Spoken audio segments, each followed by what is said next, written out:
Anil and Pooja are this typical Mumbai couple. They live in the suburbs on rent and they work in the city.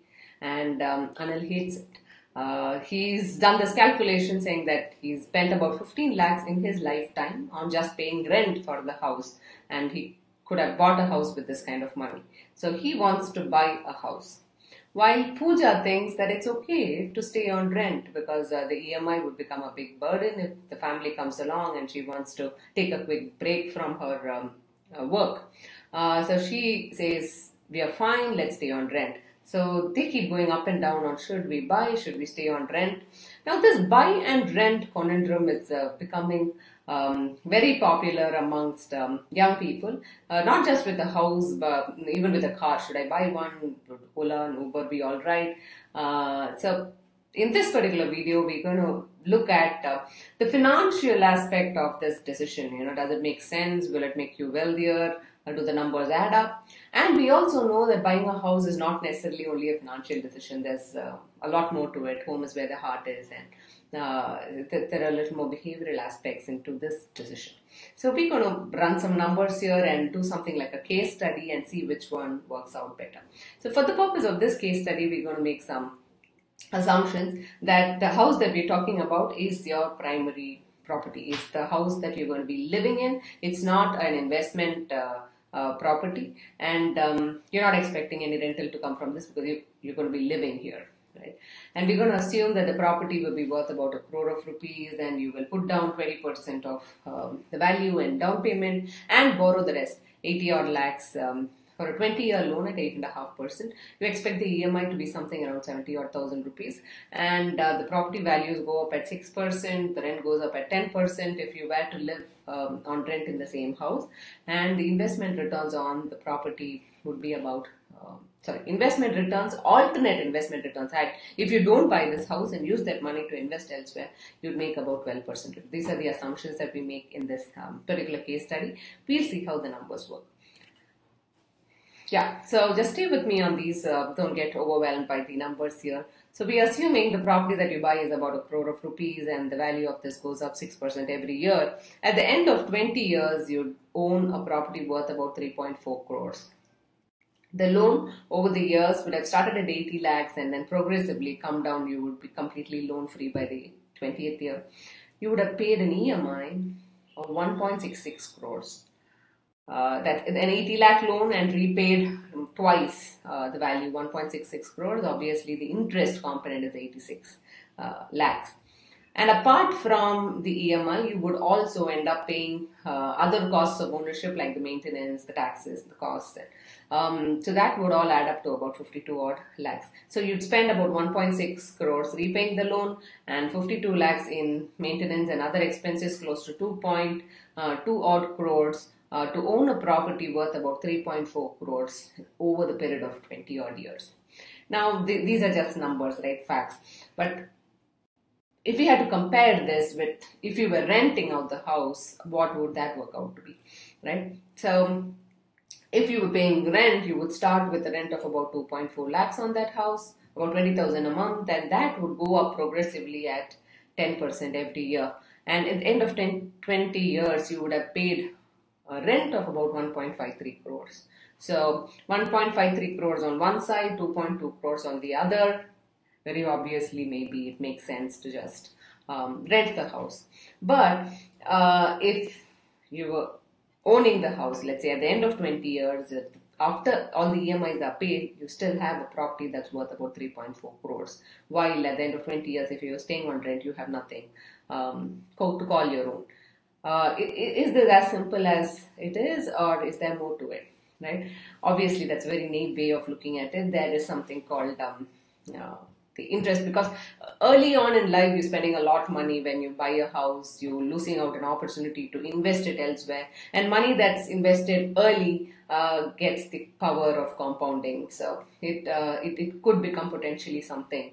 If you were not paying off this EMI, we know in a loan, the power of compounding works against you, while when you're investing, the power of compounding works for you. So let's just do this comparison and see. If you were not buying the property and if you were only renting, and if you saved up that money and invested it somewhere that would give you 12%, Where would that leave you at the end of 20 years, right? So the cash flow impact, what you see here in the first few years is significant because the EMI is constant and the rent keeps going up, so that narrows down a bit. But you get this advantage early in life. So if you were investing about 6 odd lakhs in year 1 and then that compounded or got an interest of about 12% year on year, potentially at the end of 20 years, you could have wealth worth about 3.2 crores. Right? The property is worth 3.2 crores, so 3.4 crores, and you could also alternatively have wealth worth about 3.2 crores, which actually means at the end of 20 years, you could buy the property cash down without taking a loan. Right? So maybe renting isn't such a bad idea. Let's see what really happens if this is not reason enough. Add the cost of maintenance, taxes, and your wealth could potentially be something like 4.97 crores, right? And had you invested the 20 lakhs that you paid as down payment for the house, like assuming you had that money and you used it to invest elsewhere, your wealth could potentially be 2 crores. 7 crores, which is actually 2 houses, right? You could buy 2 houses if you put aside the money that you would have used as down payment, plus saved up the money that is because you lived on rent and didn't pay the EMI, all that saving gets invested, all the maintenance cost that you've saved up gets invested. You could potentially buy 2 houses at the end of 20 years, right? So this is very interesting, isn't it? So why would anybody buy a house? It like makes a lot of sense to just rent the house out, right? So if these are not reasons enough, just renting the house means you can stay closer to your workplace, you can move cities, you can move countries without feeling anchored or saddled. You can take financial decisions with a bit more courage. You want to go back to college, you want to do something on your own. There's no Damocles sword of the EMI hanging over your head. You can spend on travel, you can spend on a lifestyle, you can, make life a lot more richer if you didn't buy that house. So financially, if you put it together, maybe it makes more sense to rent the house. Quality of life wise also, maybe it makes more sense to rent the house. Then why are people buying the house? Why are they queuing up to buy the house? More importantly, why are parents saying buy the house, buy the house? Is there something more to it that we are missing out? Let's look at it this way, because I think the picture is not over yet. We've only seen one side of the story. What's the other side? We are making some assumptions, some really big assumptions in these numbers that we saw. Some of the assumptions, key assumptions that we make are that you would rent the place that you would have bought. Say, for example, if you're in Bombay and you're living in the suburbs, because that's where you can afford to buy a house, let's say in Thane or in Borivali, you would stay on rent also there only. You wouldn't try and stay somewhere near BKC or Low Parade, right? You rented the place you would have bought, and you had invested the money. You had the money for down payment, but used it for investing. Right? So early on in your career, you had that money. Let's say you just married and you got 20 lakhs as gift, and instead of using that money to down pay for the house, you invested that money. That's an assumption we've made. And you stuck to your job. You worked as hard as if you had that loan. You didn't quit or you didn't go back to college or do any such shit. Right? So that's an assumption we've made, and you did not use the money you saved to go on holidays or live up their life or go partying or spend it on yourself, but you invested the money very religiously. Only if you had done that would that mean 7 crore rupees and 2 houses and all those fancy things that we saw. So these are some assumptions we're making in this case study to say that maybe rental is not a bad idea, or maybe buying is not a bad idea. So you know how good these assumptions are, or how much of it could actually be reality. I leave that to you to make a decision. Another very important assumption we're making here is that your alternate investments gave you 12% or more returns. Right? While the property went up only at 6%, your alternate investments gave you 12%. Now, you know why parents insist on you buying a house, because I think that's their way of disciplining an adult child, so that you don't go rogue, you don't like quit your job, or you don't just go away to some corner of the world and start living there. So this is my theory. That's why parents have always insisted on buying a house, and I wouldn't say it was bad advice. I really wouldn't say it was bad advice, because look at it this way. So these numbers, we've skipped a few numbers if you see it. Your income starting at 15 lakhs at age 25 would progressively go up and stop at age 60. Your loan, if you bought a house at 25, you would fully pay it off by the time you're 45. Your EMIs would stop, but if you didn't buy that house, your rent would go on and on and on and on. Right?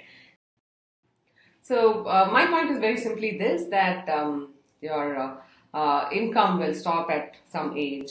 Your loans and EMIs will also stop at some age, but if you don't buy that house all your life, the rent will not stop. So financial freedom is when you can have a good control over your expenses. If you have inflation protected expenditure patterns, then that'll be a lot helpful. And having a rent, an inflationary expense like rent is not very conducive to financial freedom. So today or tomorrow, someday before you retire, you might have to buy that house. It might just be a nice idea to buy that house and get that roof over your head, so that'd be easier for you, smoother for you, and earlier for you to achieve financial freedom. If you don't buy that house and if you don't save that money, that's just being lazy. That's just a missed opportunity for wealth creation. That it's just like you're not doing your SIPs or not taking your insurances. So that's really not such a great idea. So frankly, you might have to buy that house, but you don't necessarily have to do it early in life. You save up that money and buy later. That's just fine. Having said that, if what happens if when should you buy that house, right? So if that's your question, you can buy your house when you've accumulated 20% of the value of your house for the down payment. If you've got it as a gift, very well, otherwise save it up. And when your income is at least 2 times the estimated EMI, right? So before you buy a house, here is a checklist. You can take a screenshot of it and go through. It's simple, common sense, just put together nicely. Okay, so what if you've already bought that house, and should you prepay the loan? I got a windfall, I got a bonus. Should I prepay the loan? That's like a common question. Yes, you should prepay the loan under 2 conditions, as you can see them here. One, if you plan to retire in the next 3 to 5 years, yes, prepay that loan. Or if the alternate investment's future yield is expected to be much lesser than the rate of interest on your home loan. For example, if your home loan is 8.5% and you expect only 6% from investments, if you were doing it elsewhere, then maybe you should just pay off the home loan. That's a lot more expensive. So these are only reasons why you prepay the loan. Otherwise, it doesn't make any sense to prepay the loan. Just keep the loan, manage it from your cash flows, and invest the money for better returns. And that's more financial sense. So this is just one part of your financial plan. Buying that house, it's an important landmark, it's a milestone. But apart from that, you will have to handle your cash flows, you will have to do your emergencies and risk planning, you will have to optimally manage your debt, you will have to invest for various goals in life, and you will have to build wealth for your retirement and for legacy creation, and you will have to optimally do your succession planning as well. So if you have any questions, feel free to write down here, or you can get in touch with us on our number on an email. Right? Thank you very much. It was so much fun doing this video, and do stay in touch.